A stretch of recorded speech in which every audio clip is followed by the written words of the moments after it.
Back with another album review. Today's review is on Purple by Stone Temple Pilots. It's the second album by STP, and it's a follow-up to their hugely successful debut album, which I reviewed in the previous episode. The album was recorded between May of '93 and March of '94. Just like the previous album, it was produced and mixed by Brendan O'Brien. Nick DiDia engineered the album, and Karam Costanzo assisted him. Bob Ludwig was responsible for the mastering. The album was released on June 7th, '94 on Atlantic Records.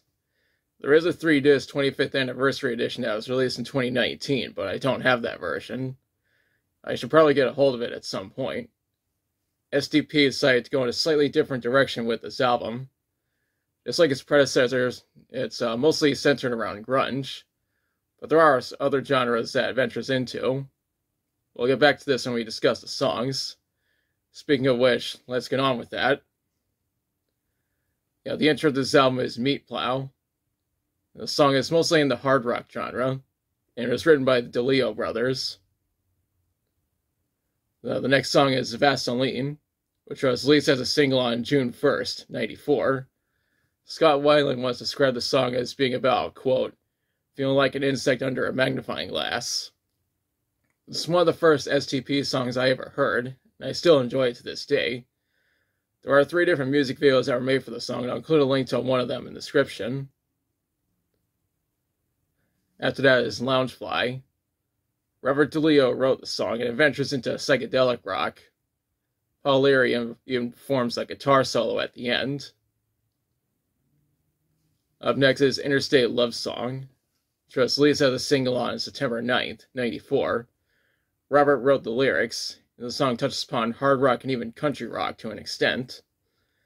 There is a music video that was made, and I'm including a link to it in the description. This is also one of my favorite STP songs, and my store sometimes plays it. Next up is Still Remains. The DeLeo brothers wrote the lyrics. We followed up with Pretty Penny, which was released as a promo single on March 5th, '95. What's interesting is that the song ventures into folk rock and even neo-psychedelia to an extent. This track is sort of an interlude between the previous track and the next one. It's followed up by Silver Gun Superman. This track was written by the DeLeo brothers, and it's more in the hard rock genre. What's next is Big Empty, which was released as a single on May 22nd, '94.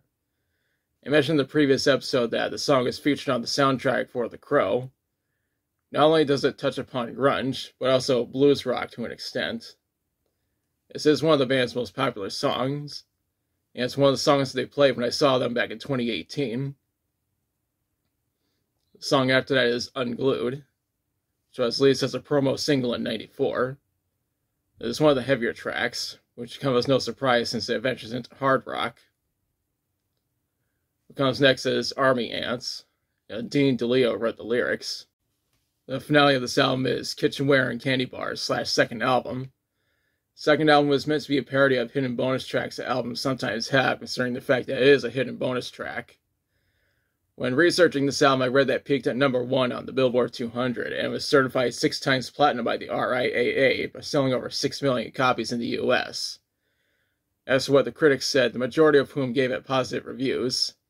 It's just that the Chicago Tribune, Chris Gall's Consumer Guide, and Select didn't like it. Obviously, those hipsters are full of shit. Now for my thoughts. Although I don't think this album is as good as its predecessor, I appreciate what STP did by touching upon various genres in making the album. This album is almost 30 years old, and it still holds up. Overall, I recommend checking it out. Now is the part where I question you. Have you listened to Purple? If so, what do you think about it? What's your favorite song from it? How do you think this album compares to its predecessor? Let me know in the comments. If you like the video, be sure to like, share, and subscribe. Be sure to press the notification bell to notify future videos. Thanks for watching. I'll be back soon with another review.